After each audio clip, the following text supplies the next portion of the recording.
The radical, fundamental principles of freedom, rational self-interest, and individual rights. This is the Yaron Brook Show. All right, everybody, welcome to Yaron Brook Show on this, what is it? It's the 21st of May. 21st of May.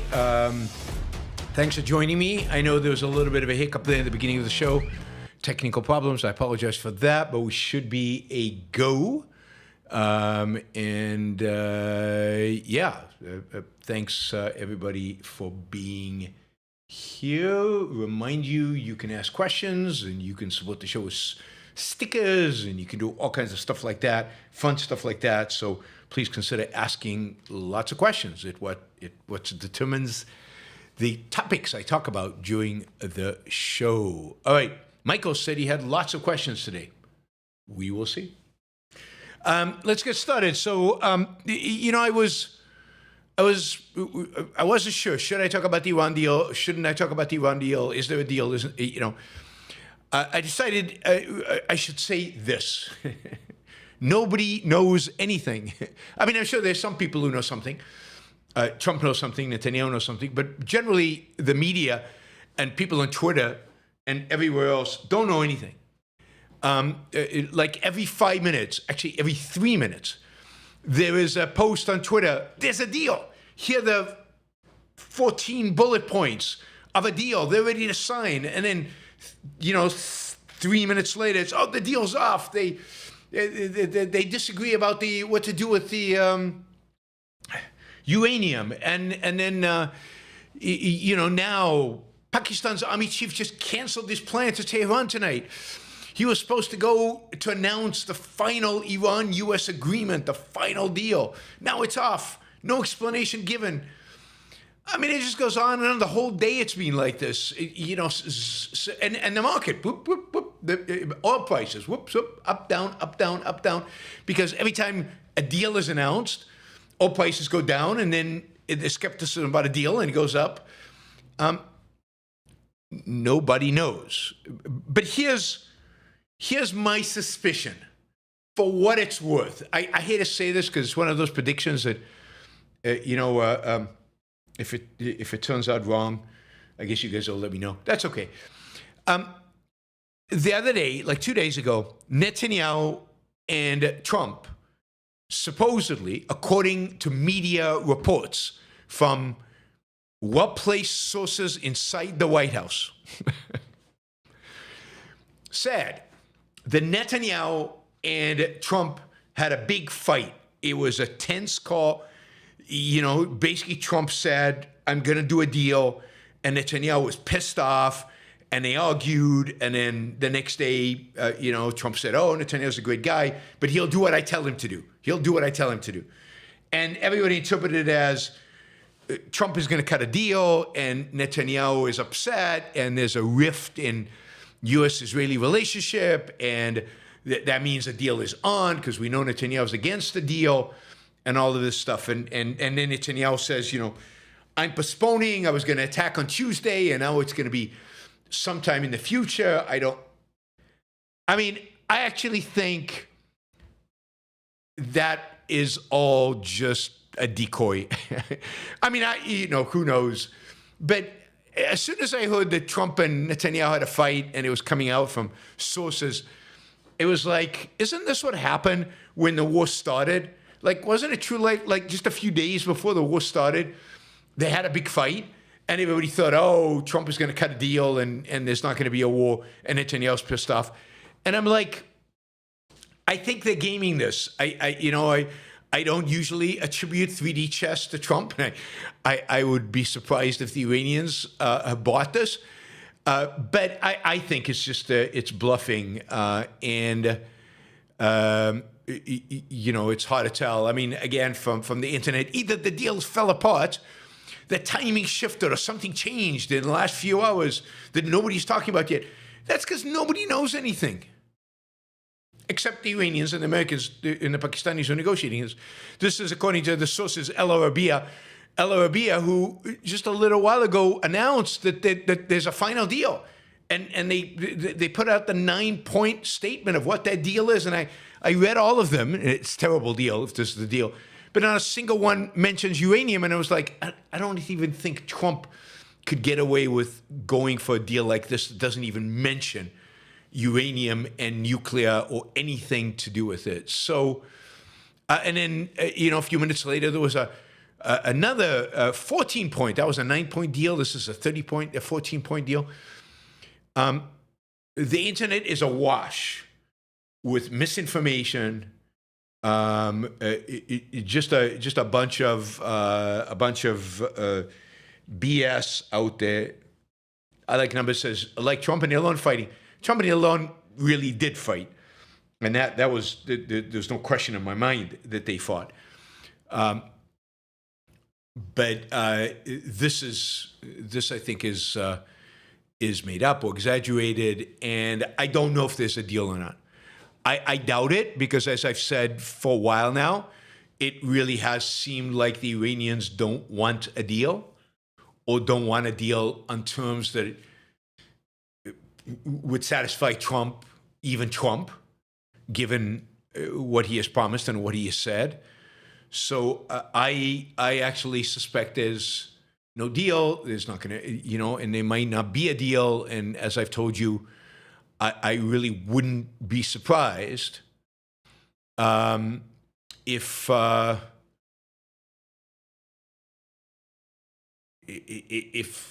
bombing starts tonight, tomorrow night. Who knows? I have no idea. Oh, it's not a Friday today. Today's Thursday, right? Yeah, I mean, this is, the pizza thing. When the pizza joints around the Pentagon have incredibly busy, super busy in the afternoon, that means operation is ongoing. Something is going to happen, right? Because it means all the people in the Pentagon are buying pizzas for a long night at the Pentagon because they're doing something. And according to Mario Nafal, who, half the time has complete BS and half the time has breaking news, and you never know which is which, but he's completely full of it. Anyway, according to the pizza, predictor, the pizza places near the Pentagon are slammed at 3 p.m. This is a known DC signal when the staff can't leave for lunch, when they're ordering in because nobody's going anywhere. Something is happening inside that building. One would hope something is happening always inside that building. Last time this pattern showed up was the night before the original Iran strike package was finalized. Actually, that's not true. I like 2-3 weeks ago, there was another pizza alarm, and everybody thought that it was going to happen. So, anyway, Mario is speculating that the U.S. will attack over the weekend, and this is prep pizza. This is not attack pizza. This is preparation pizza for the attack, which will happen over the weekend. And I don't know if the pizzas they're eating are pepperoni or not. So, hard to tell, again, exactly what's going on, and nobody knows, and there's a lot of misinformation, and there's a lot of massive speculation, and the markets are jumping all over the place as a consequence. But we don't know. I'm still hopeful that the outcome will be that the outcome will actually be that we start bombing tonight, tomorrow night, Friday night, Saturday night, whatever. Maybe the Israelis are waiting for all the Iranian leadership to come for one gathering and attack them there. I don't know. We will have to wait and see. All right. Today we're going to focus much of our attention on, later on, we'll talk about, I'm going to show you a bunch of clips from Jeff Bezos' interview for CNBC. I'll also show you a couple of clips of, crazy leftists attacking billionaires. and then we'll do Jeff Bezos. But before that, I did want to mention the mosque shooting. Ooh, Tyler just came in. Tyler from Zurich. Thank you, Tyler. 150 Swiss francs. That's a lot of money. The Swiss franc is super strong. We've also got a question. Michael promised questions today, and he's already living up to that. A $50 question for Michael. So I assume there are going to be a lot of those because he said there's got a lot of questions today. But thank you, Tyler. I really appreciate that. All right. Let's talk a little bit about the mosque shooting in San Diego. You might have read about this, but two teenage boys, 17 and 18, I think, went over to the big San Diego Islamic Center. This is the Islamic Center that the 9/11 terrorists actually were there. When they were going to flight school in Southern California. This is an Islamic center that's been known for being quite radical. Anyway, these two teenagers with 30 weapons went to the Islamic Center and started shooting the place up.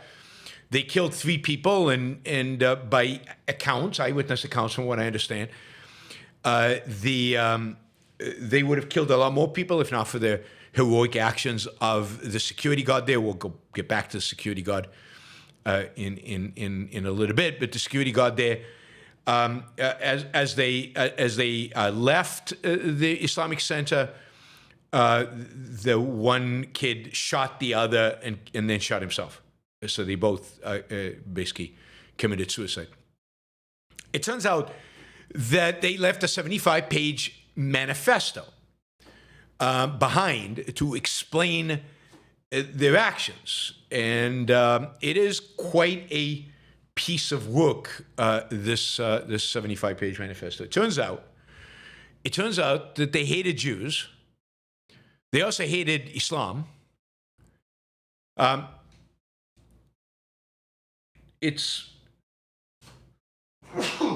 Excuse me. In spite of what some early commentators on Twitter were reporting, they were not trans, but they were incels. We'll talk more about incels with Nikos on Saturday when we're talking about the manosphere. They clearly hated women. God, they just go on and on and on about hating women. The only people they hated more than women were Jews, hated black people. They hated all immigrants, legal and illegal. They hated gay and trans people. But they were not MAGA because they hated Trump. And they didn't identify with the right, even though they praised Hitler. And they were probably kind of neo-Nazis. And they openly encouraged the left to take out Trump and J.D. Vance. So they sound like Nick Fuentes people. They sound like Groypers, which is what I think most people who follow Nick Fuentes are frustrated incels who just are driven by hate. Anyway, it's an interesting document. So here's some quotes from this manifesto. They talk about, after the Jew, the most evil creature in this world is the woman. And then the guy writes, this is one of them, I'm not sure if it's Caleb or Cain. They each wrote sections of this manifesto. Anyway, no, this is actually Caleb Vasquez, who considered himself white, even though he's a Vasquez. Anyway, it turns out he was short. So he says, being short, especially now more than ever, is nothing short of a torturous, humiliating ritual. As someone who's been short my whole life, trust me, I know from experience that they'll never let me forget it. When a girl is shy or introverted, it's cute. But I, as a guy, for being the exact same and being am seen as weird and awkward. When a girl is autistic, it is seen as quirky. But I, being an autistic as a guy, am treated like a retard. I mean, it's just, one of them Clark identifies as a Christian. Vasquez identifies as, he says, quote, "My religion is the white race."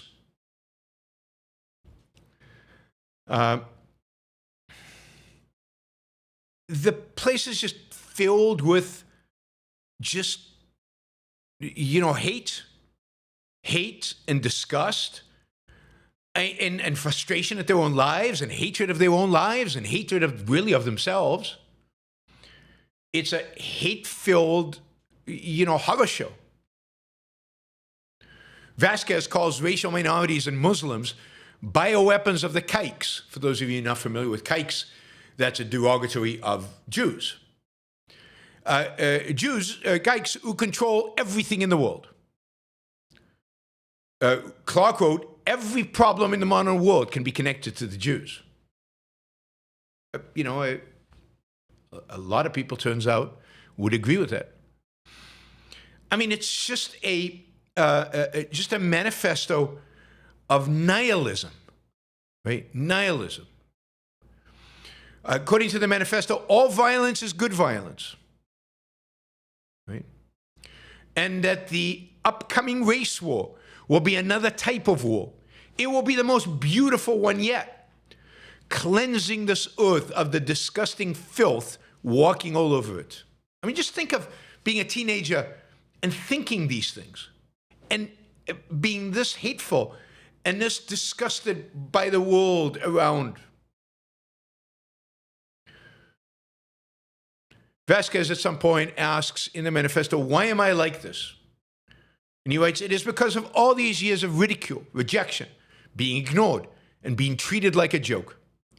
To take a quote from one of my favorite films, what do you get when you cross a mentally ill loner in a society that abandons him and treats him like trash? I'll tell you what you get. You get what you fucking deserve.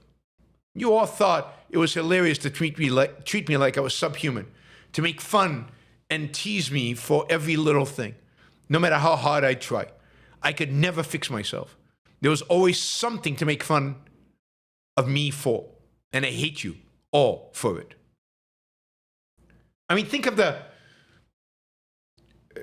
lack of self-esteem, the negative self-esteem that somebody like this has, the just self-hatred. Now, I'm sure he was teased. I'm sure he was bullied, and that's horrible. But a lot of kids are teased. A lot of kids are bullied. Their response is not to become nihilistic, murderous, crazy people. I mean, what these people are is they hate their own life. They hate themselves. And then they look to lash out. And in the world that we live in today, they go online and they cruise all the hate groups online. And this is just an amalgamation of hate, left and right. It doesn't really matter. It's all nihilism. And what they do is they attach themselves to the hates and the fear and the disgust and the nihilism of all of that. And the reality over the last 200 years has been that in the West,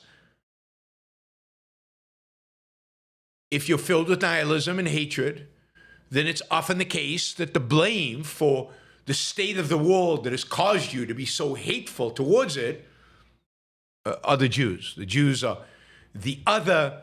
The Jews are a successful minority group that can easily be blamed for all the problems that we have. And it's easy not to take, therefore, any kind of personal responsibility for it. Clark wrote, "I want to burn this earth down and rebuild it into a new and better society. But what does a better society look like? Blank. Nothing. No, there. And this is generally, if you ask like Gen Z Groypers what they want, at the end of the day, they don't want anything. They just want to tear it all down. This is the definition of nihilism. Now, we've always had kids like this. And maybe 20 years ago, the kids like this were the school shooters. And they just expressed their nihilism in lashing out at the institution that they hated the most. That institution was the school that was boring and conformist. It's where they were bullied and where they were humiliated. It's the institution that tried to conform them. It's the institution that didn't do what it's supposed to do, didn't teach them how to become human beings, how to use their mind, how to become human, how to become men. These are institutions that betrayed them. So a school shooting was how they lashed out. Now they go online and they get radicalized by certain themes, whether those themes are on the left, the trans movement and the hatred of the Charlie Cooks and all of that. And, again, a nihilism that is expressed through an attack on the other tribe. Or they go on and they embrace kind of the nihilism of the racist left and right. I mean, they're all basically Nazis, right? Or neo-Nazis, a type of Nazi. They're all the sort of Nazis. What were the Nazis? If not the ultimate nihilists who used Jew hatred to express the hatred of the world, a hatred of life, a hatred of reality. And we live in a world in which the schools still are betraying our kids. They are still betraying particularly boys, but I think our kids more generally. They're not teaching them to be men. They're not teaching them to take personal responsibility for their lives. They're not teaching them how to think, how to use their mind. They're endorsing the worst in them. They're teaching them to embrace their emotions. And then you combine that with a sewer, which is much of the online world, in which they're exposed to ideas that fit into the nihilistic, hateful kind of state of mind and views anyway.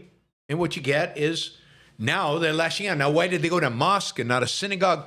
Why did they lash out at Muslims and not at Jews and not at women? I have no idea what motivated them ultimately to go and shoot up a mosque. Again, the hatred seemed to be primarily focused on Jews and on women. Muslims were just one more group to hate on, not the essential one.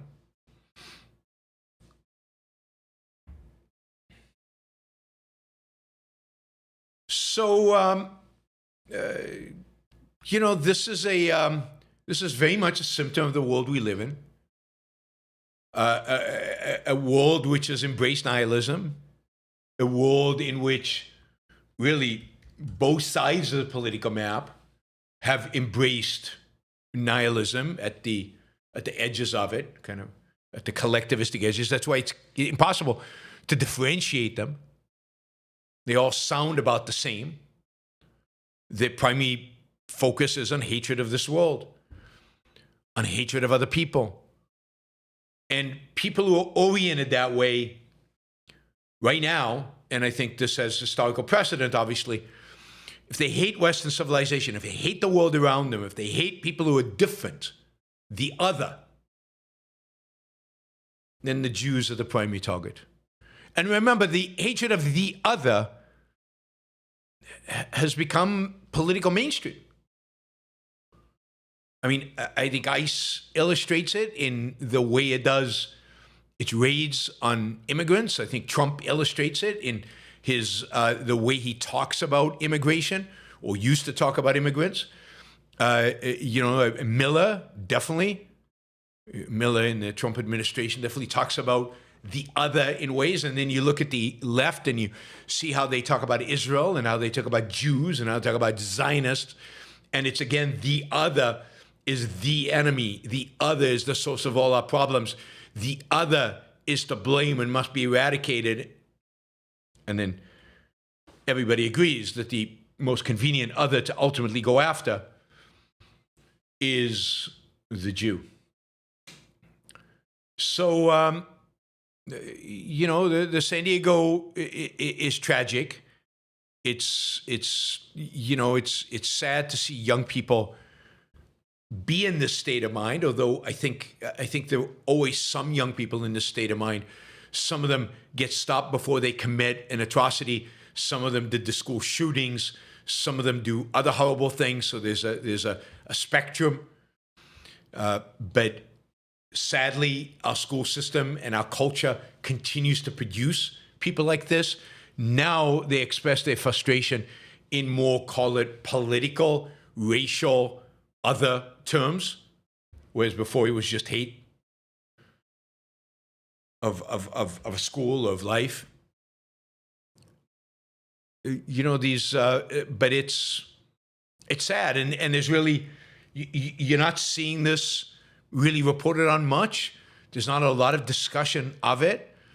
There's not a lot of highlighting of kind of the state of the culture, the state of our world, where somebody like Nick Fuentes has millions of followers, or somebody like Hassan Piker has millions of followers, and that Hassan Piker and Nick Fuentes kind of in a particular sphere dominate young people, and just the sheer evil of both of them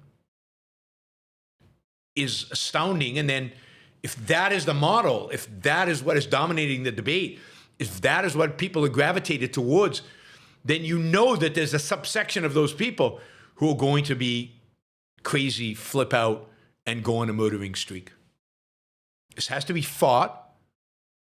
It has to be fought first and foremost by calling out evil on both sides,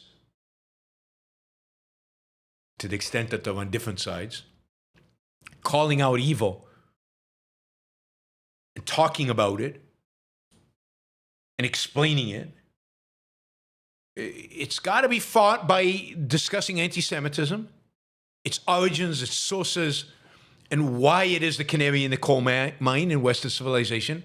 Why this isn't just about Jews, it's about everybody. And ultimately, we need to continue a conversation, which I don't think we've had seriously enough, about the state of our educational institutions and the state of our children. The state of young men and young women who get attracted to crazy left-wing causes. You might have seen some video going around of young women praising Maggiano for killing the CEO of United Health, and the young man who were attracted to the Nick Fuenteses of the world. So something is sick at our universities, but before they even get to our universities, because these kids were not going to university, these kids indeed did it long before that, there's something very, very, very sick in our K through 12 educational system. Finally, just a note, kind of a massive irony that these two, call them neo-Nazis, these proto-Nazis, went out there and tried to kill as many people as they could in the Islamic Center of San Diego, and preventing them from doing so, and blocking their path was a man they killed, Amin Abdallah, a security guard, who has been praised for his heroism that ultimately led to, saving a lot of school kids who I guess were at the Islamic Center at the time. But this Abdallah,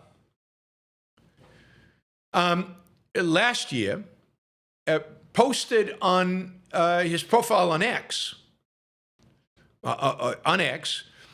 praised a post in which a fellow Muslim posted an image of Hitler and included the caption, "Do you now understand why I did what I did?" In other words, Abdallah a 51-year-old Muslim convert, was sympathetic to Hitler as well. And indeed posted about Jews, hellfire is waiting for them. It seems that Abdullah had a lot in common with the guys who killed him. They're both obsessed with Jews and obsessed with Hitler and obsessed with their evil.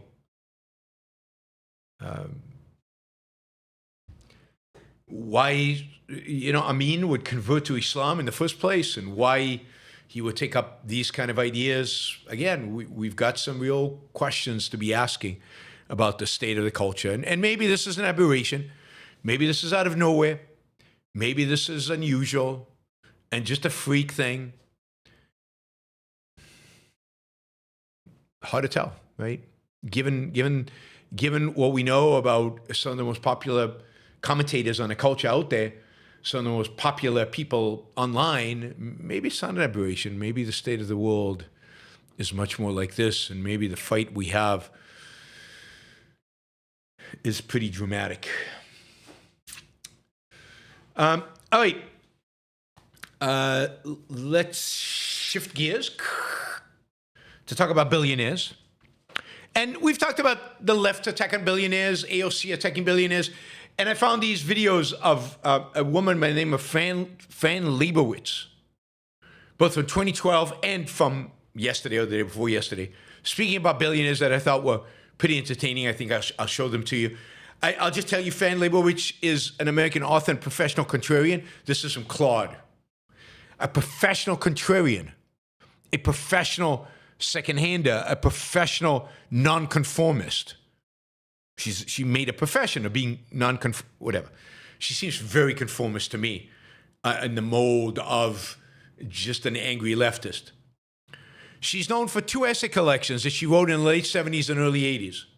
One called Metropolitan Life and one called Social Studies. And she's known for basically not having published anything since.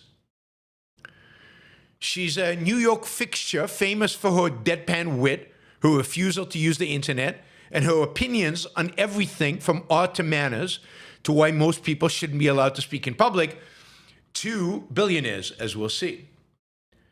Martin Scorsese did a 2021 Netflix docuseries on her called Pretend It's a City, which is her walking around Manhattan and complaining about it. She's a cultural provocateur in the old New York intellectual tradition. I don't even know what that means.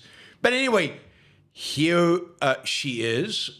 So let's take a look at a couple. This is from 2012. Her speaking in 2012. Oops, I didn't want to do that. This is her. No, quiet. Volume is on.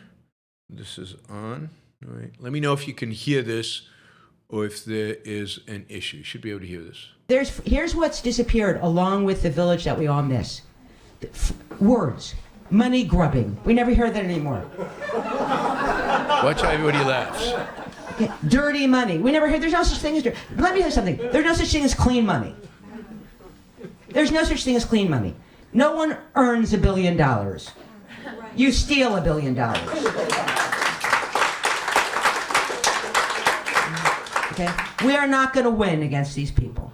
We are not going to win against these people. They already won. They already won. They already won. It's as simple as that. I'm just here because it's better to be angry with a lot of people that agree with you than angry at home. That's why I do this show. Typical old line leftist view.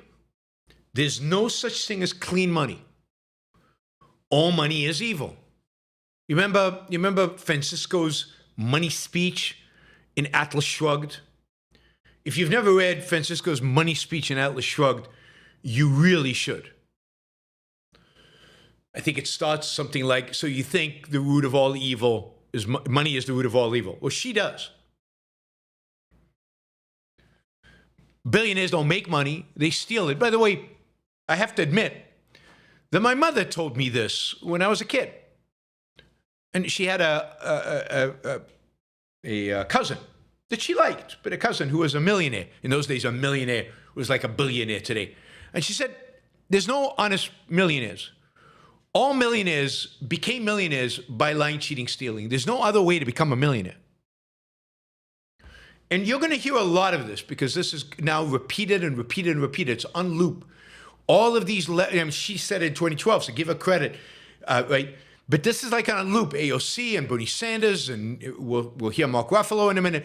They just keep saying this stuff about billionaires are people who stole their money. You can't make $1 billion. There's no way to make $1 billion. There's no legit way. There's no such thing as clean money. Money is the root of all evil. She's a Christian in that sense. I know the Christians are going to come back at me. No, it's not love of money. It's love. It's not money that's the root of all evil. It's love of money is the root of all evil. What does love of money mean? Love of money means love of production, love of trade, love of building, creating, making. Love of life. Money just represents what you've created, what you've built, what you've made, and what you've been able to trade for it. Money is just a reflection of your production and creativity, rationality. So yeah, the love of money is good. All right, that was in 2012. Let's skip ahead to her in 2026. Why am I not hearing anything? Oh, why is it muted? Don't be muted. All right, there we go. Yes. I mean, and, you know, they're always, every time someone suggests this, they say, I'm moving. Go. You know, they add nothing to New York. You know, in the olden days, in the 19th century, those robber barons, they employed people at least. Okay? They employed thousands, hundreds of thousands of people. All this money magic employs no one. It is no product. It has no, goodbye, go. We're moving to Florida, go. You know, we don't need you. You know, I mean, I know that guy. I mean, I don't know him, but I think you're talking about a guy named Ken Griffin, right? He has a $103 million apartment. First of all, what does that even mean? How can an apartment be $103 million? And when you have apartments that cost that much, it makes every apartment more expensive. So the $103 million apartment on 57th Street makes the studio apartment in the Bronx more expensive than it should be. So no, I think it's a very good idea. So here she's talking about the taxes on billionaires, and if they move, let them go. Who cares? They don't add anything. She says at least the robber barons. She has something positive to say about robber barons. They are going to, they employed people, but these financiers, they do nothing. They're pepper shufflers. So she's bringing out all the cliches from the old attacks on money lenders, on bankers, on financiers. They do nothing. They produce nothing. They create nothing. They add nothing to the economy. I mean, it's so, 19th century, I was going to say, 16th century, 15th century, 12th century. It's so ancient, these arguments, and they're so flawed and wrong. Somebody should send my book on the moral case for finance, where I describe exactly the economic productive function of a financier and how they are essential. Then she says something equally economically stupid. It is bizarre to me that these people are being interviewed about stuff they know nothing, zero, zilch, nada about. This is the culture. We live in a culture where people have opinions. They don't know anything. They have opinions. And their opinions, whoa, this, I mean, Fran, whatever, Leibowitz said something. This, I mean, we have to take it seriously. No, we don't. No, we don't. She said, Ken Griff's condo is $103 million. By the way, it's $260 million, not 103. And the fact that it's 103 makes other apartments more expensive. How does that work exactly? What's the economics of that? Why does me buying a very expensive apartment raise the cost for your cheap apartment? It's complete economic ignorance. Really pretty stupid. And this is recycled by the left and sadly a lot of people on the right as well, over and over and over again, is hatred for financiers, hatred of Wall Street, hatred of hedge funds, hatred of... But you try to run a modern economy or any kind of economy without financiers. Well, I mean, it's not ignorance. You're right in the sense that it's not just ignorance. It's massive evasion. It's not like she's consciously lying. She's evading. And it's driven by hate. And it's motivated by emotion. She doesn't know anything. That's what I mean by ignorance. She knows nothing about economics, about home prices, about what billionaires do or what financiers do. She knows nothing. But you try to run an economy without the allocation of capital via financiers. Oh, wait a minute. We tried that in places like the Soviet Union and Mao's China. We tried managing things without finance. How did that work out? How did the tens of millions of people who died of starvation, how did that work out?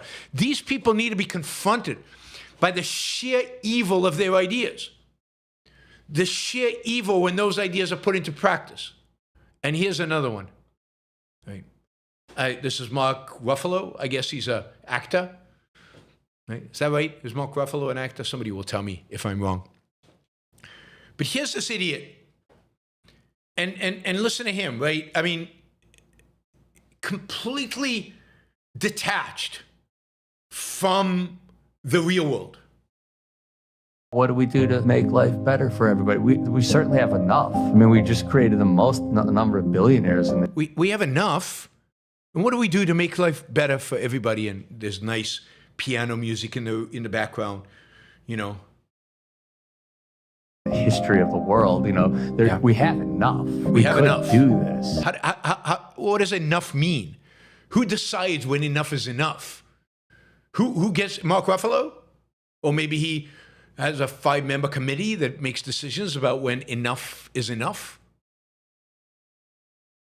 But he's so sympathetic. He's got that doe, you know, the Bambi doe eyes, kind of with a little wetness in them, as if he really is emotionally bought into this. He really, really cares about this. He really does. Is this the Hulk? Is that who he is? I don't know who that is. But it's going to take some reimagining of what America is, what our economic system is. What's clear is... Can you predict what reimagining means?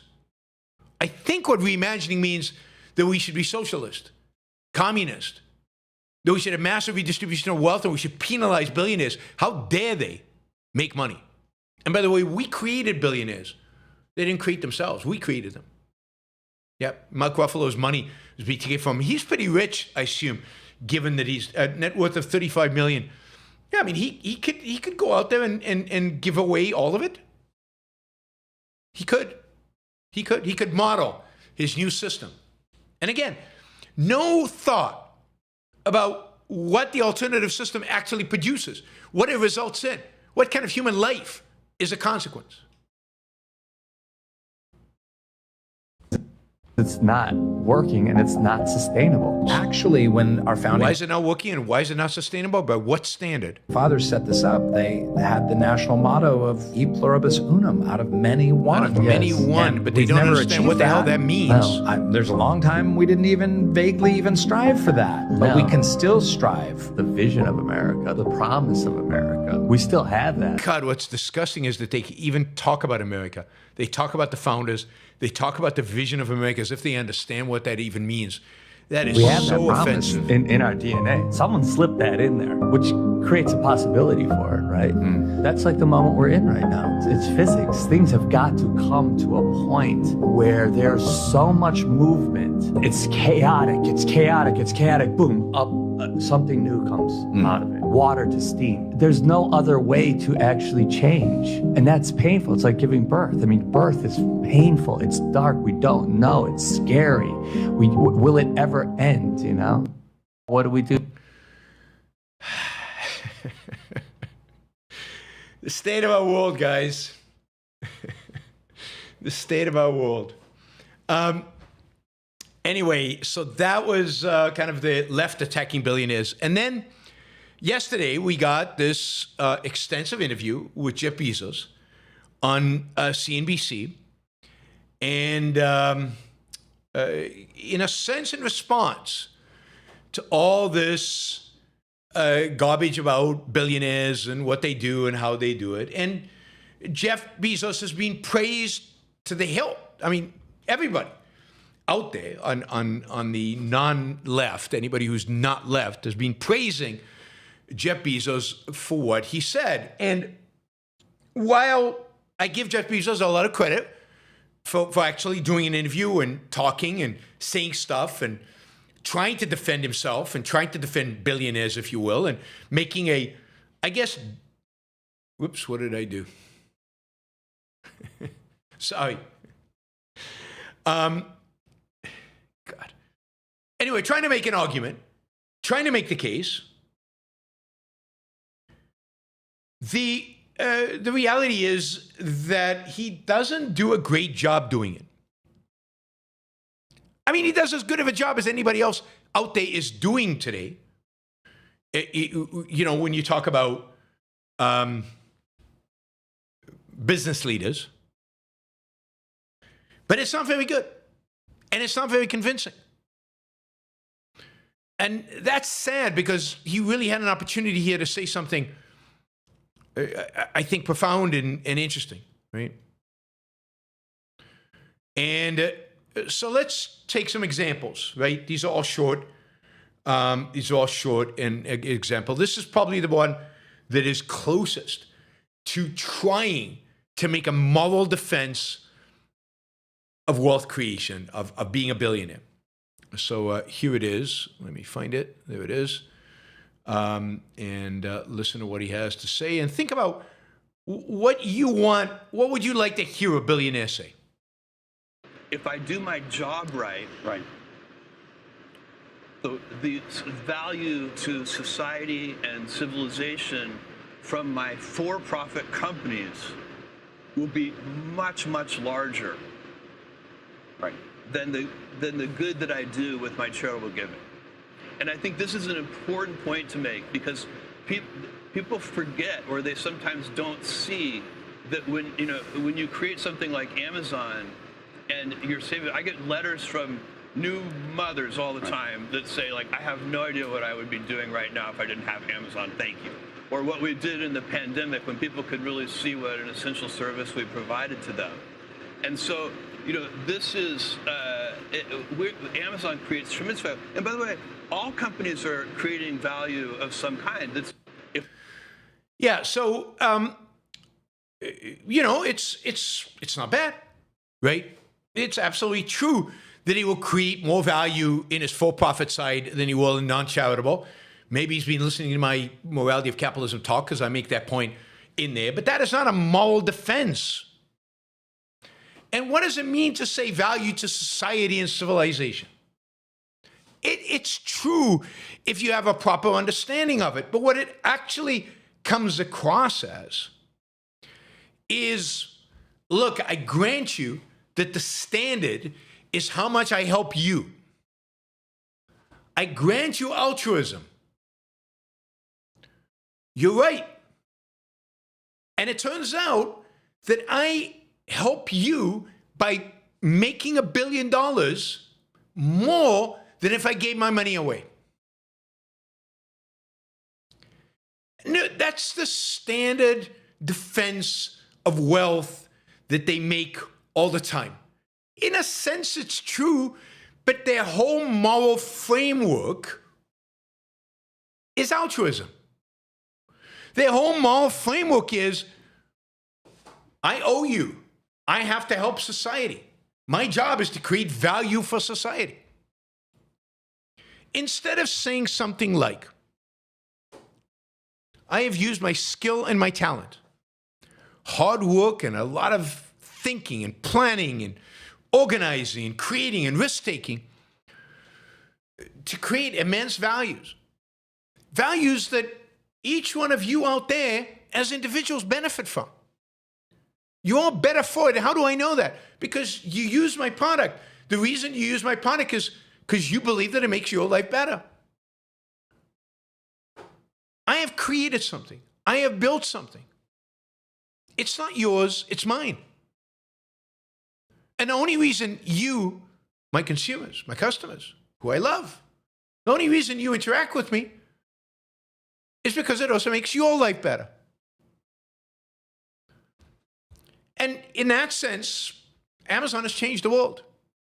It's not just changed the world for new mothers and COVID, which is, again, the altruistic inclination to go to the extremes, to go to emergency situations.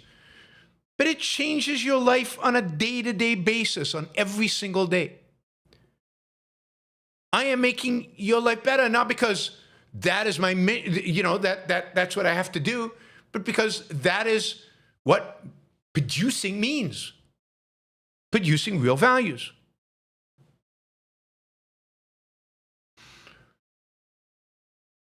So, how do we get them to get out of the framework of, I made society better? My goal in life is to make society better. And the way to make society better is business. Nobody buys that. Yeah, you made society better, but look how better off you are as a consequence. You've made billions. It would be great if one of these billionaires said, I owned it. I owned it. Every single dime I owned. I owned because I created something and nobody else did. I created a value for you. This is why you're trading with me. So kudos for him for trying. He needs a better moral philosophy. He needs to be less conventional. Less conventional. Which means less altruistic. All right.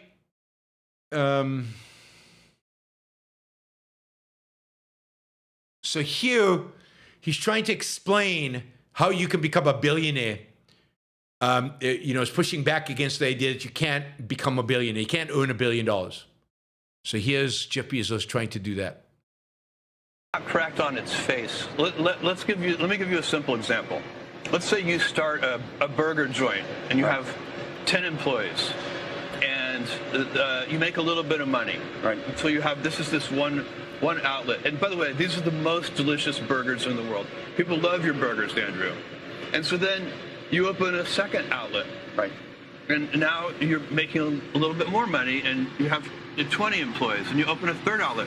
By the time you've opened 1,000 outlets, you are a billionaire, right?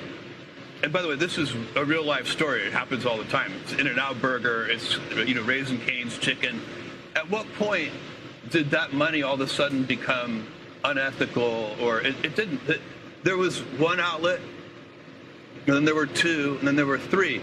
What you're doing, the way you make $1 billion or $100 million or $10 million or anything, is you create a service that people love. And if millions of people choose your service, you're going to end up with $1 billion. Right. And you can, just try it with a chicken franchise.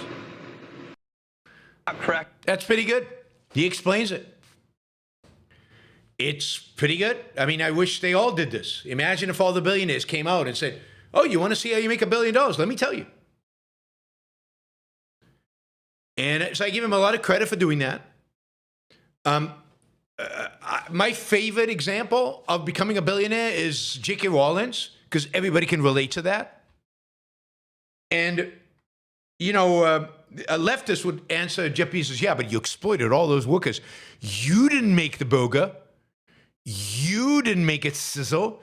You didn't make it delicious. It's the guy who flipped the burger on the grill. And how much does he make? Minimum wage while you become a billionaire. But here's the beauty of J.K. Rowling.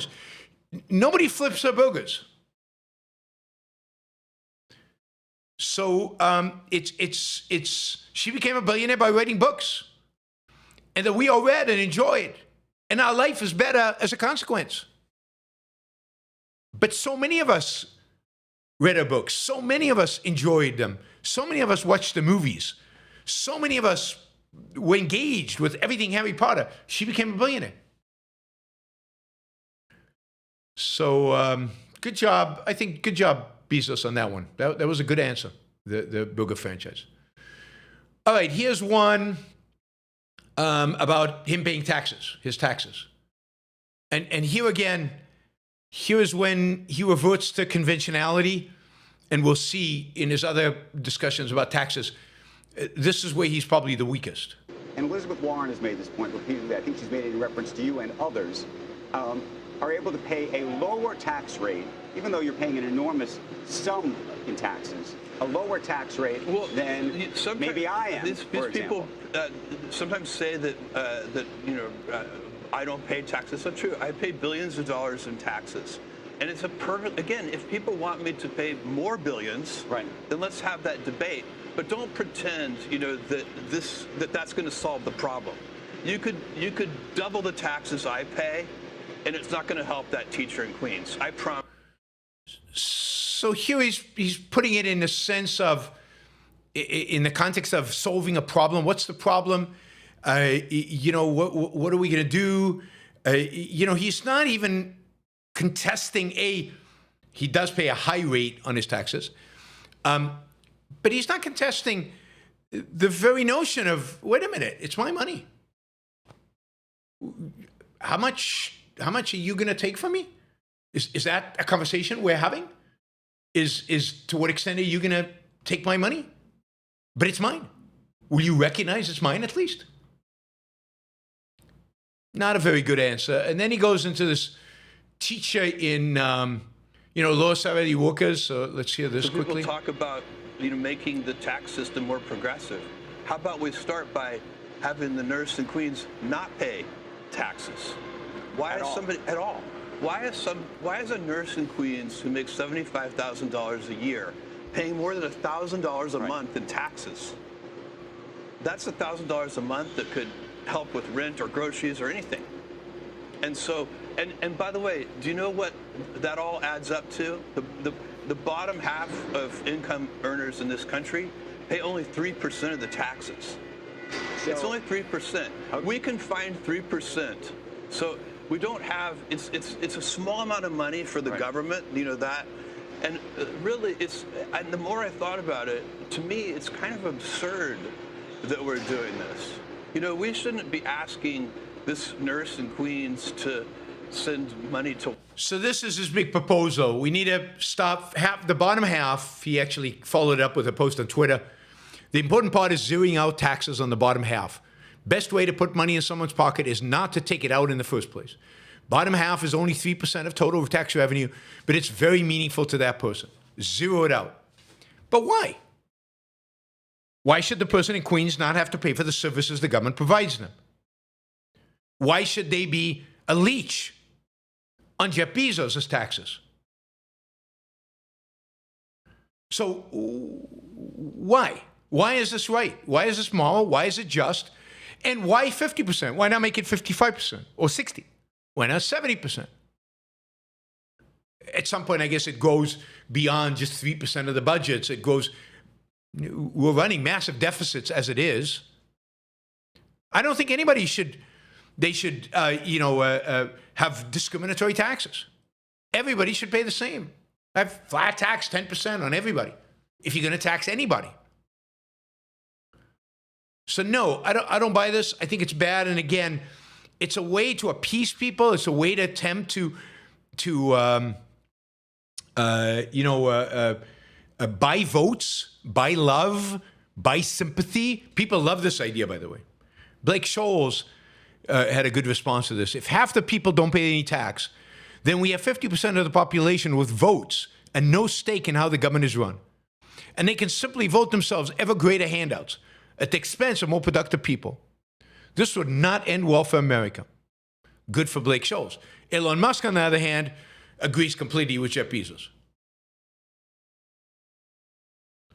So no, not a good idea, Jeff. Not a good idea. Everybody should be paying less taxes. But primarily the top. The billionaires should pay a lot less taxes.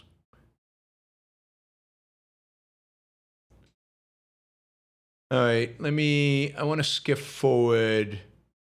Yeah, he says good stuff about cronyism. I think that's good. But then I think this is actually his best segment.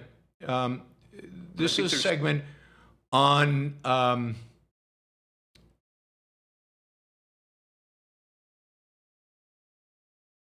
I think about on AI. I think this is, I hope this is the right one. So this is on AI. I thought he was really good on this. So I want you to listen to this, and then we'll move on. It's already late, but here's the segment on AI. I think there's so many people who are afraid that AI is going to take their job. I think that there's going to be a labor shortage. Labor shortage. As a result. So I agree with him. Let's go there then. Yeah. I wanted to stay in space, but let's go to that because we can come back. We can be in space too, whatever you want. Well, Andrew. but that's fascinating because I don't know if you saw Eric Schmidt gave a commencement address over the weekend. Yeah. And the students were booing because every time he mentioned AI, they were booing because I think they're deeply fearful and worried about whether they're going to have a job. Yeah. Well, and the reason they're afraid of that is because all these smart people keep saying that. Yes. So there are so many smart people, and they are smart, and they are saying, "Oh my God, there's going to be no more radiologists because, AI can read X-rays better than a radiologist can, and there are going to be no more software engineers because AI can program better than a software engineer can." These people are wrong. So what's really going to happen is that it's going to elevate all of these people, and there's going to. It's like you've been digging. Let's say you're a software engineer. Right. This is great. The analogy I can give you is you've been digging out a basement for your house with a shovel, and somebody's about to hand you a bulldozer. That's a great analogy. You should be so happy. If you're digging the basement to your house and somebody says, "Hey, how about this? I have a tool here that's going to," what's really going to happen is we're going to have so much productivity in our economy that, for example, this is just one effect. A lot of people who have two-earner income households, one of the people is going to drop out of the workforce. That's why we're going to have a labor shortage. People, because of the productivity gains, you're going to be able to afford things. We're going to have, I predict we'll actually have deflation of certain core, assuming he means we let declining this technology prices. play out and don't hamstring it with regulation too early. We will Why actually too early? have, Just no regulations. We'll get food will get cheaper, and housing construction will get cheaper, and so on and so on. Is there a transition cost? I mean, we can even solve the permitting problem I was talking about earlier for housing. Like, it should take, if you are a builder, why does it take you 6 months, 9 months, 2 years, 5 years, depending on what municipality you live in, to get a building permit? AI should be able to do it. AI should do that in 10 seconds, and it should give you a yes or no in 10 seconds. And then you should have your authority to build it. By the way, if it says no, it should give you the 6 reasons why. And then you go change those things and resubmit. And you start building tomorrow instead of 2 years from now. But how do you answer? I mean, Amazon's laid a whole bunch of people off. You heard Mark Zuckerberg. Not because of AI. Mark Zuckerberg recently laid a bunch of people off. Is that because of AI? Jack Dorsey has. Jack Dorsey ascribes it directly to AI. Well, you'd have to talk to Jack about that. I don't know, but he must have had a lot of extra people. I think that's a great answer. It's very unusual to see somebody give that answer. It's exactly the right answer. We get more productive. We get more stuff done. We have more needs, more desires, more things we want. More can be created faster, better. We have a labor shortage. Now, there'll be transition. And he's absolutely right. The layoffs we're seeing now, they're not layoffs because of AI. A lot of business leaders are using AI as an excuse to lay off people who they were going to lay off anyway. So good for Bezos for doing the interview. Again, he needs philosophical guidance on how to answer some of these questions. He needs to really rethink his whole tax policy issue. But he also is smart. He's also smart and knowledgeable. And yeah, Ovid says, dreams gonna be bigger and better. Absolutely. And easier to bring about because you'll have this tool that is incredibly powerful.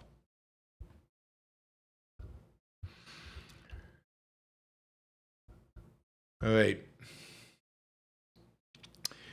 All right, final topic of today. Let's see. This is, yes, the Trump administration continues to nationalize industry. I mean, God, and industry at the cutting edge. So we are getting, you remember socialism? Socialism is the economic system which the means of production are owned by the state. I really think that Trump is turning out to be the most socialist president we've ever had. So this from today. The White House is awarding $2 billion in grants. $1 billion of it directly to IBM, and then to 9 quantum computing companies, and taking an equity stake in all of them. So basically, the Trump administration, the U.S. government, is a shareholder in the quantum computing industry. And this is in addition to the rare earth industry, and in addition to U.S. Steel, and in addition to all these others. Now, somehow they managed to resist buying Spirit. You know, Trump seemed like he was going to go and try to get Spirit. So they resisted that, I think primarily because the Transportation Secretary Duffy is basically seems like a decent guy, whereas Lutnick, the Commerce Secretary, just wants the U.S. government to buy. He wants to turn us into a socialist utopia. It's really amazing that they just continue to do this. It makes so little press because Trump does so many things, it's impossible to keep track. And it just, yeah, but this is the most socialist in the sense of nationalizing industry of any government, certainly since FDR.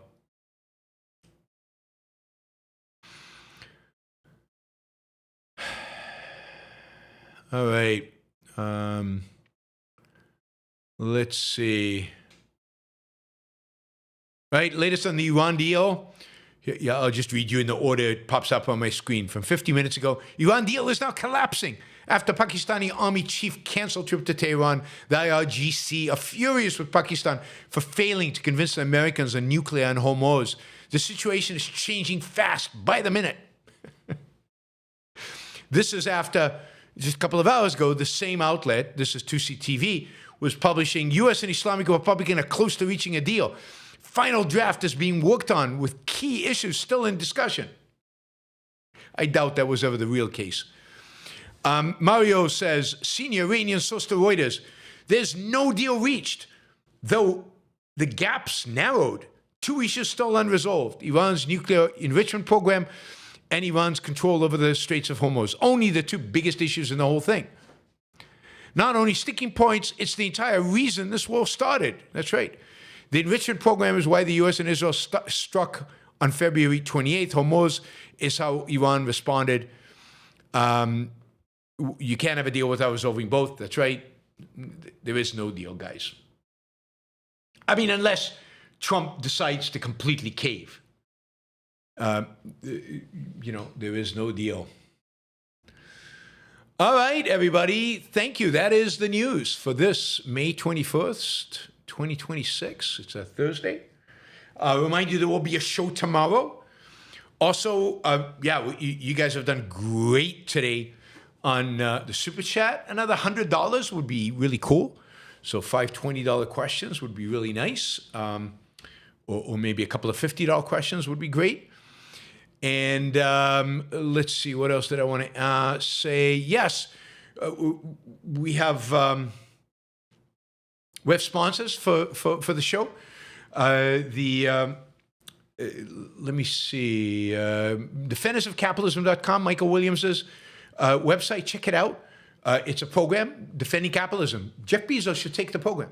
We should pitch it to Jeff Bezos. It's a program that defends capitalism from moral, political, economic perspective, covers all the bases. Sign up for the newsletter on defendersofcapitalism.com. Alex Epstein is the #1 world authority on all things electricity and energy and fossil fuels and environmentalism and environmental regulation, and he's active in Washington. And right now, he's taking on the AI issue straight on. So Alex is doing amazing work. Check him out, alexepstein.substack.com. The Ayn Rand Institute. Also remind you, if you're between 16 and 22, I think it's 22, that you can apply for you can submit an essay to the Atlas Shrugged essay contest. And the top prize is actually $100,000. Second prize, 25. Third prize, 10. Fourth prize, 5. So even the other prize is pretty good. And then there's a bunch of $1,000 prizes. So a lot of people are going to walk away with money. Money is good. It's clean. So check out the essay contest. Apply to the essay contest. Check it out on aynrand.org/YBS. aynrand.org/YBS. All right. Let's jump into our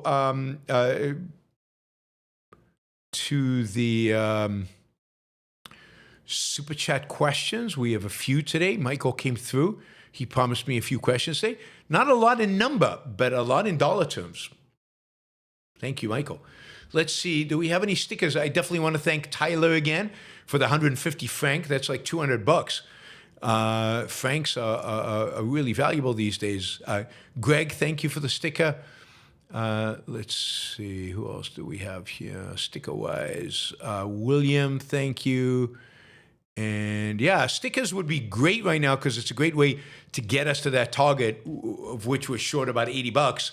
We could get there really, really quickly with, 4 $20 stickers, a 50 and a 20 and a 10. Lots of combinations on how to get there. $80 with stickers would be great. We've got plenty of questions. All right, let's see. I think we're going to start with, Not Your Average Algorithm, then we'll go to Michael for his $50 questions, and then we'll take Arthur, and then we'll do the $20 questions. All right. Shahzad also has a 50. Yes, thank you. All right, let's go with Not Your Average Algorithm. Do you find many young objectivists to be cynical and think to themselves, I would be successful and happy in a rational world, but today's people are so nihilistic and lack integrity, there's no point in trying. You'll only get led down by most people around you. So I do. This has been a phenomena, I think, forever within the objectivist movement. I think too many people use objectivism as an excuse for their failure at succeeding in life. And I'm not here talking about succeeding financially or succeeding in a particular profession, but succeeding in life, in living. And they use exactly that argument. They use the argument of it's other people, it's the government, it's the regulations. I could have had my startup, I could have had this career, I could have done. And look, I don't want to diminish the fact that in some cases this is true. That is, particularly, let's say if you're an artist in an irrational world, it's very difficult to make a living off of art when people have no appreciation for it. But some people succeed in spite of that. Some people manage to do it in spite of it. So it is possible. It's the same thing about starting a business with all the regulations, but look at how much of a startup culture there is in America. Look at how many people are very successful. And having friends, yeah, it's harder, there are fewer people, but there are good people out there. You just have to find them. Or getting married. The whole men going their own way, or incels, don't have anything to do with women. Yeah, women can be, there are a lot of difficult women out there. No question about that. Okay. Find the ones that are not. Find the ones that are worth the challenge. Find the good ones. There are some. Some people seem to find them. So there's too much giving up without really the effort, the fight, the energy, the passion, the motivation. And that's sad because you're giving up on life and that's all you have. Don't have anything else. So, you gotta find the best life that you can live given the circumstances. And we're still free enough and people are still rational enough that's a pretty damn good life. You're not in the Dark Ages. You're not in Iran right now. You're not in North Korea. You're not in the midst of the Congo with, Ebola all around you. Most of you live in America or Western Europe or Eastern Europe, in Europe, where life is pretty good. Pretty good. Make the most of it. But that requires energy, focus, effort. And never use Ayn Rand as an excuse not to engage. Never use Ayn Rand as an excuse not to pursue the best life possible to you. Ayn Rand would never forgive you for doing that. And it's a distortion, a perversion of her own philosophy, her own ideas. So yeah, I do unfortunately find people like that. Too many of them.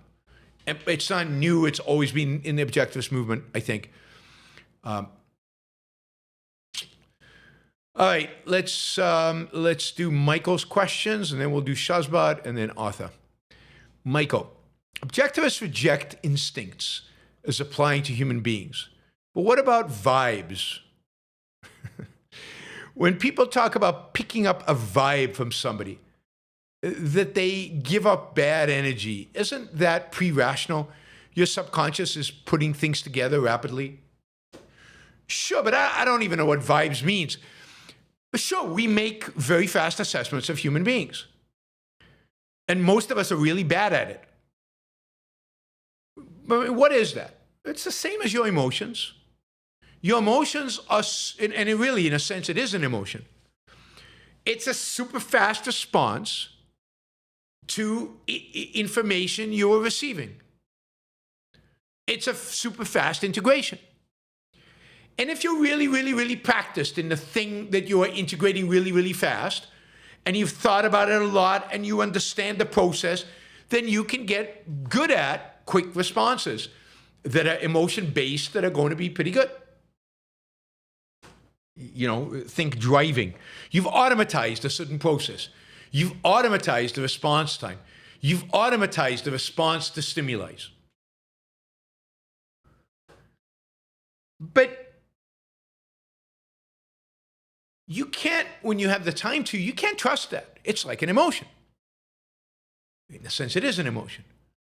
If you actually have to make a decision about somebody, you don't just want to go off the vibe.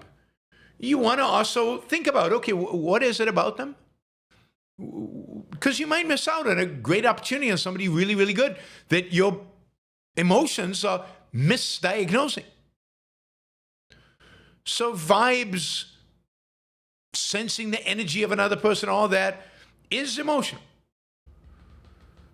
And in that sense, not cognition. It's not thought and should be viewed with some suspicion. Again, if you're really, really good at it, if you're a psychiatrist, psychologist, or really, have invested a lot of thought and effort in human relationships, and you've really done this a lot, then maybe, this is like an automatized response, and you're picking up on things that are real, and you know that. But most of us are not very good at it.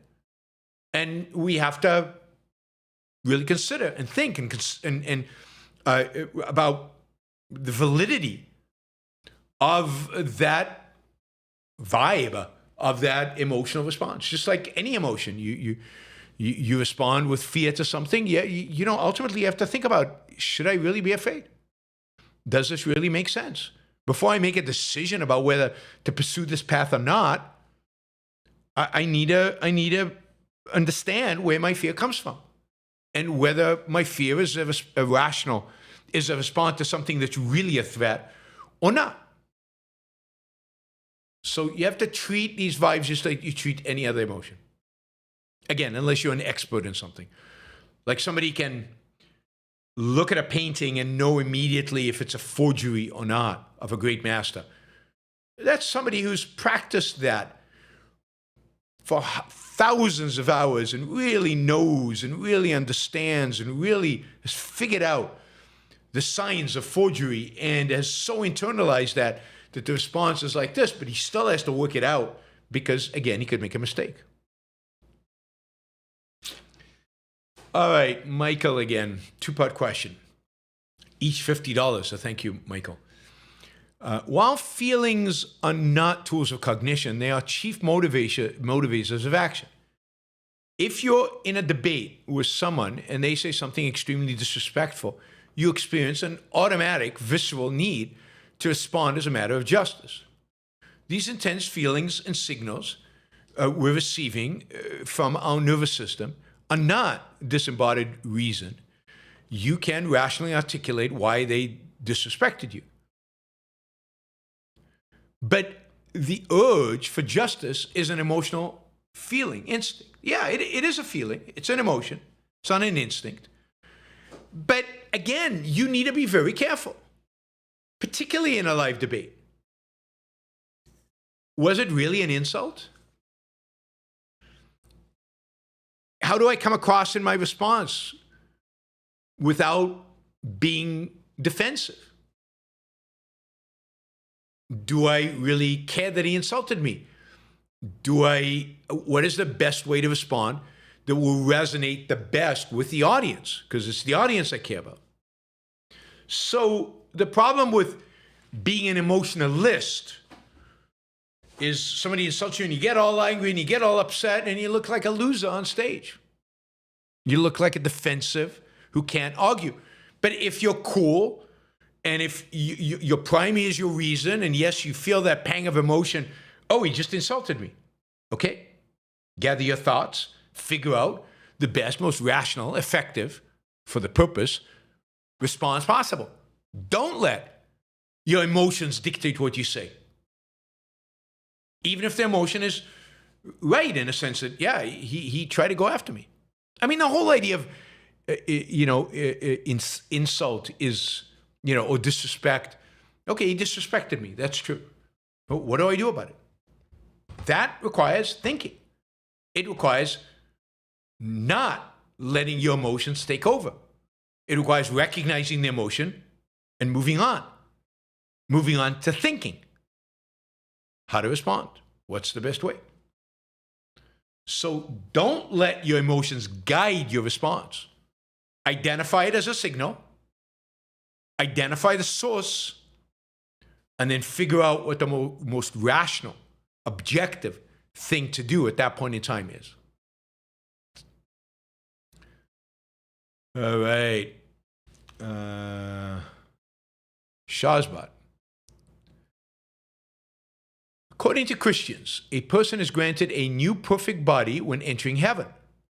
I asked one what he would do when he got there and got no answer.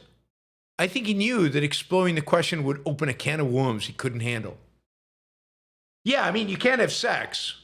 I don't think that's allowed in heaven. You can't make money. I know that's not allowed in heaven. I guess you just sit around and you meditate on the glory of God. It sounds pretty boring. There's a great science fiction book by Robert Heinlein where, God and the devil, heaven is God and the devil has hell, but hell is fun. Hell is exciting. Hell's like capitalist heaven. Heaven is boring and dull and nobody does anything and there's no fun at all and there's no enjoyment and there's no there's no sex, there's nothing. So I guess Islam gives you virgins to have sex with, but because Islam never bought into the original sin part of Christianity. So one virtue in Islam. I mean, Christianity has some really, really, really nasty ideas, really bad ideas. But yeah, I've never had that conversation about what you do in heaven.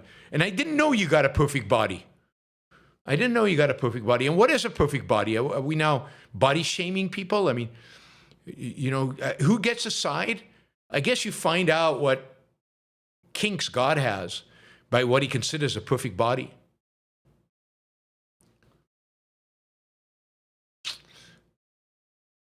All right. It's so, religion is so, I don't know, old and dull and at the end of the day, really not that interesting.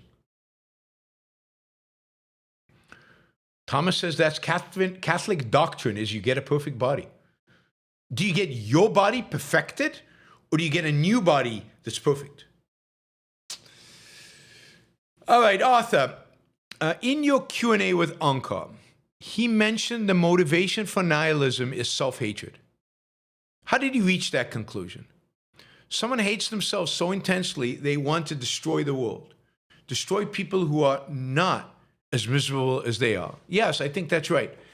I think if you look at Ayn Rand's analysis of Tui, that it all comes from, because look, objectively, the world is not a thing to be hated. So a person oriented towards life and towards a positive view of himself and his place in this world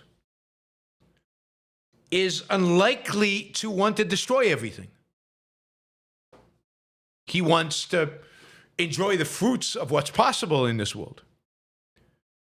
I think a person who is a real nihilist, who wants destruction, who hates as the primary motivation, who hates reality, hates the world out there, I think that ultimately means where it comes from is a basic fundamental hatred of himself and of the world around him, and a conviction that nothing good, that he can do nothing good in the world out there. So I absolutely think Anka's right about that. It's, if you think about evasion, if you think about the choice not to think, which is at the root of all evil, if you actually have, somebody says Jordan Peterson knows all these answers. No, he doesn't. He gets them wrong, though. If you actually think about the choice not to think, the choice not to think makes you impotent in dealing with reality. It makes you incompetent. It makes you just, in a sense, a bubbling idiot, just roaming the world, guided only by emotions, and thus failing. And it's very easy to see how you develop a hatred for yourself under that circumstance, because you have chosen to not engage your means of survival. You've chosen to not engage the thing that makes you human. And you can only fail. And yet other people around you have succeeded because they chose to use their minds. And that is at the root of it. The root of self-hatred is that choice. And at the root of nihilism is that choice. It's a choice not to think, not to be in focus, not to engage, not to be rational, and therefore to be at the beck and call, at the whim of your emotions. And that'll lead you down a very dark place of failure after failure after failure.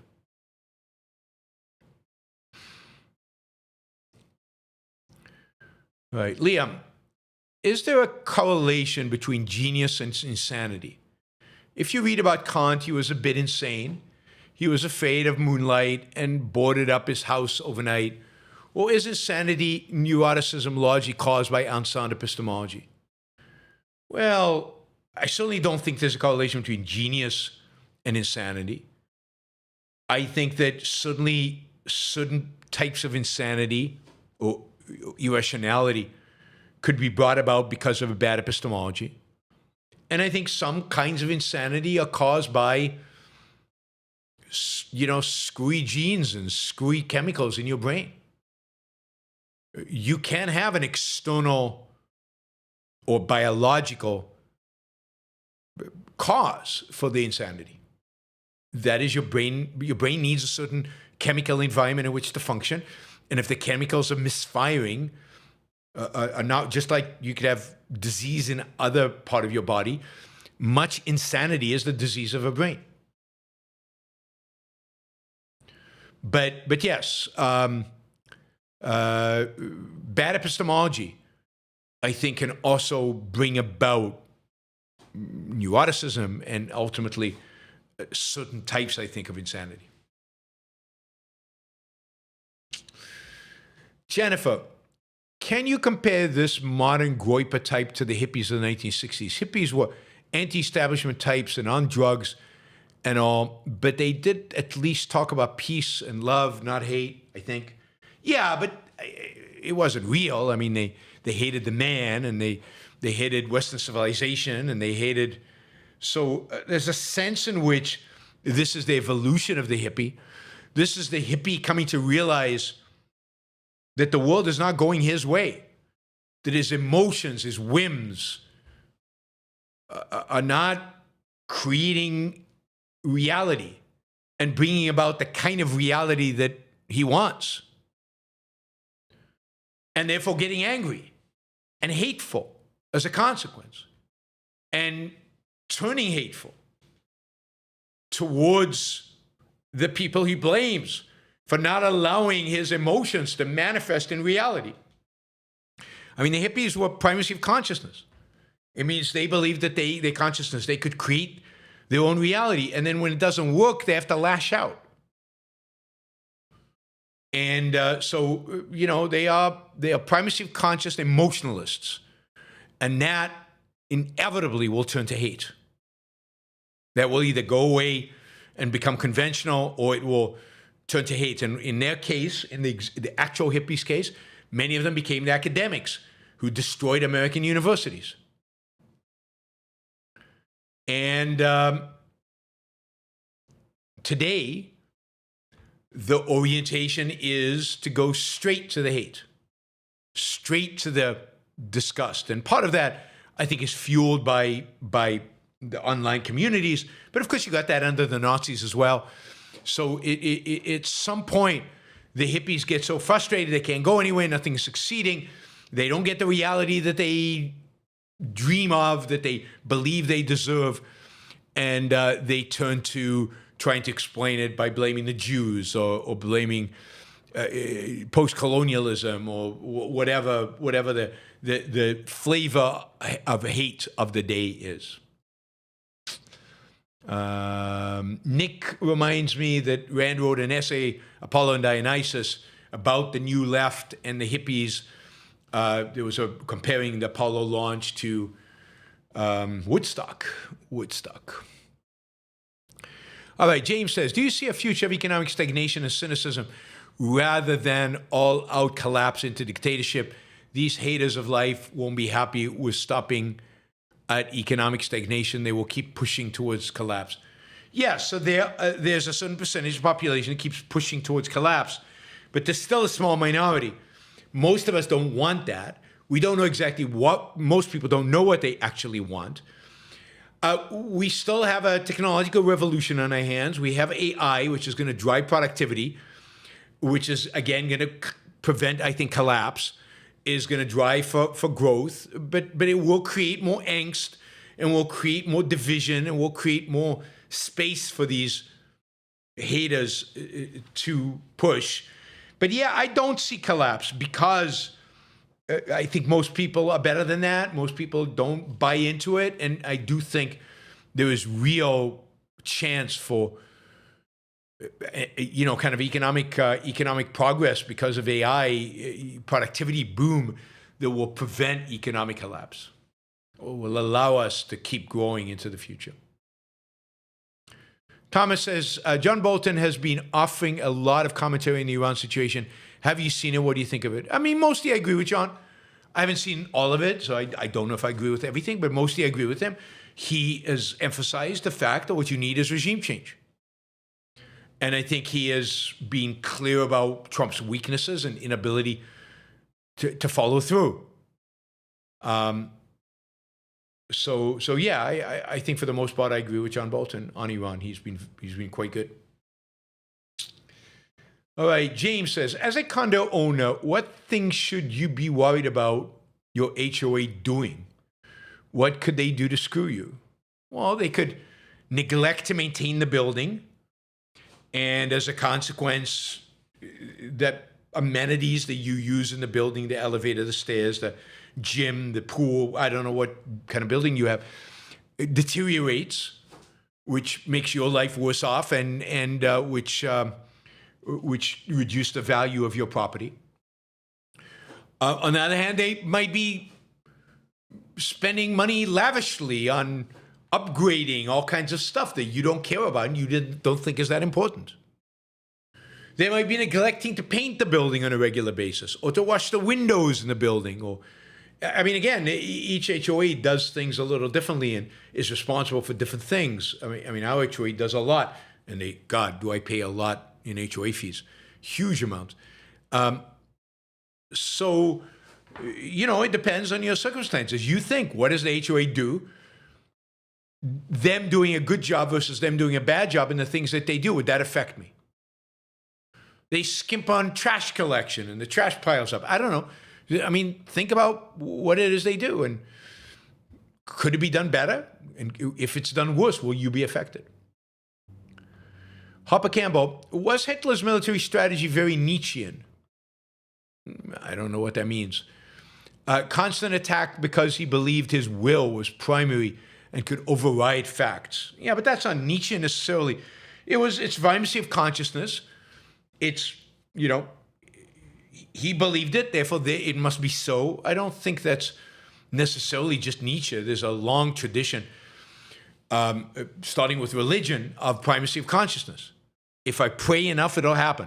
If I will it enough, it will be.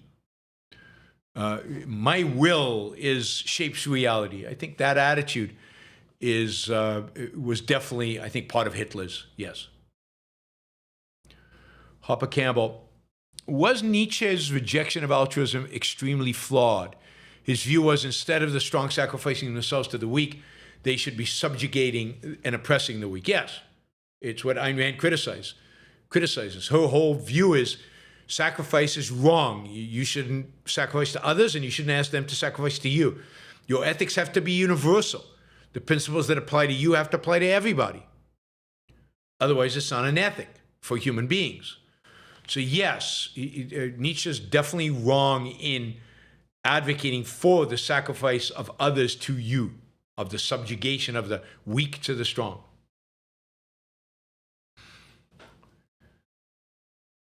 Not your average algorithm. Oh, you're asking me a question in physics, really? How am I supposed to know what the answer is to that? Oh, God, why is my mouse behaving this weird way?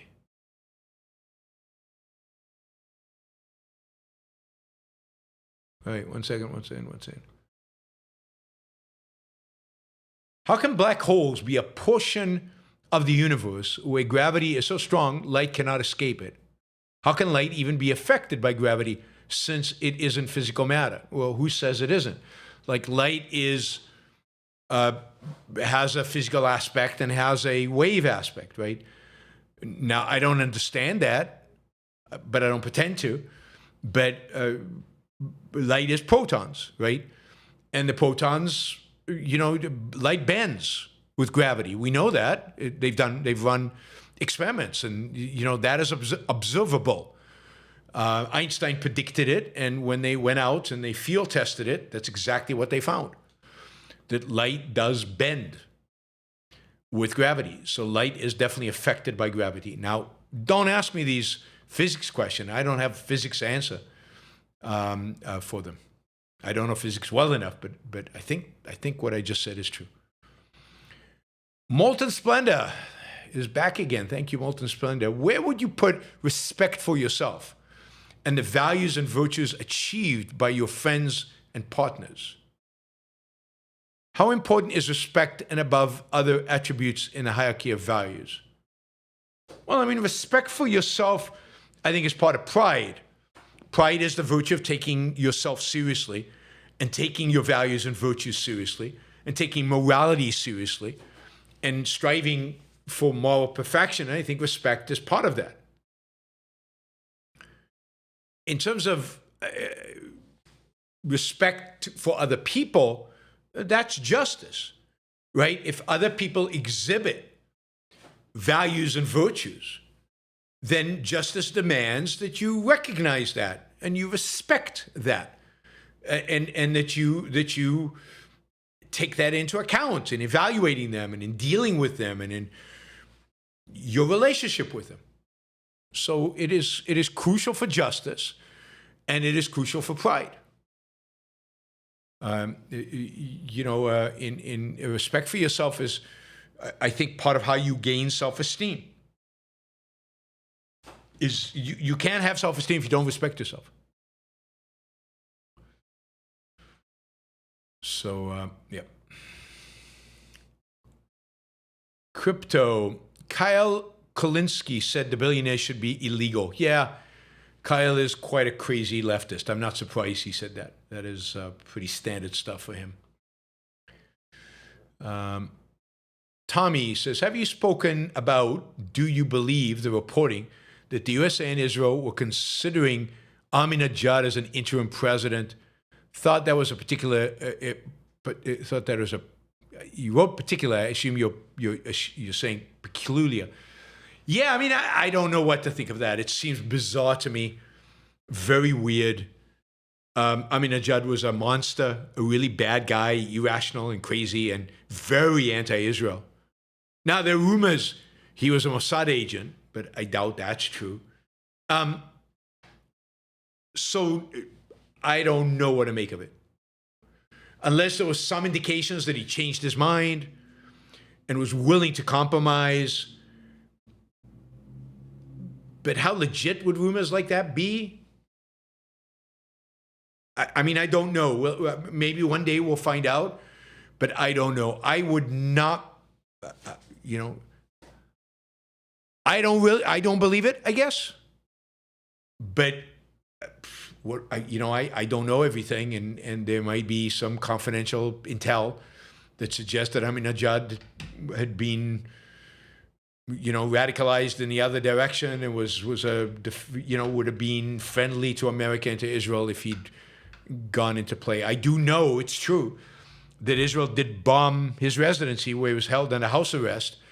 And the explanation that is now being given is they bombed it to kill, and they achieved this, to kill his security detail, to kill the IRGC who were guarding him.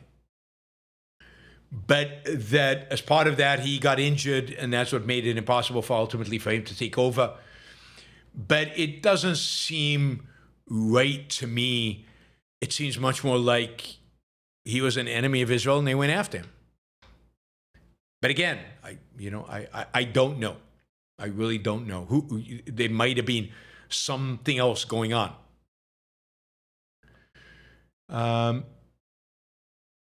Ali Islam, what role, if any, does humility have in happiness? Well, it really depends on what you mean by humility. Humility as kind of a Christian virtue of, in a sense, I'm no good, is destructive to happiness because it's destructive to self-esteem. Humility is the opposite of pride and the opposite of self-esteem, and therefore it makes it impossible to achieve happiness. Now, if you just mean by humility the idea that I don't know everything, and I need to learn, I need to study, I can know more, knowledge is possible to me, I know a lot and I could know even more, and having an objective assessment of your own knowledge and who you are and what you are, fine, but I wouldn't use humility ever as a concept because the Christians have turned it into humility as being the opposite of pride. Humility is groveling. Humility is I don't know anything. I'm weak. I am a flawed, sinful animal. And that kind of humility is destructive to human happiness and false. It's not true. So don't be humble. Be proud. Pursue self-esteem. Be objective about what you know and what you don't know. Don't pretend you know what you don't know. Don't pretend to yourself you know what you don't know. All right, final. Harrison says, hey, sorry, I'm very late. Song review when? God, I don't know. If I do a show on Sunday, which I might, I'll do a song. I do the song review then. Or I've also got to do a bunch of TV reviews, But yes, we'll try to do some reviews. If not, then on a future weekend. I'm in New York the following weekend, but the weekend after that, so 3 weeks from now.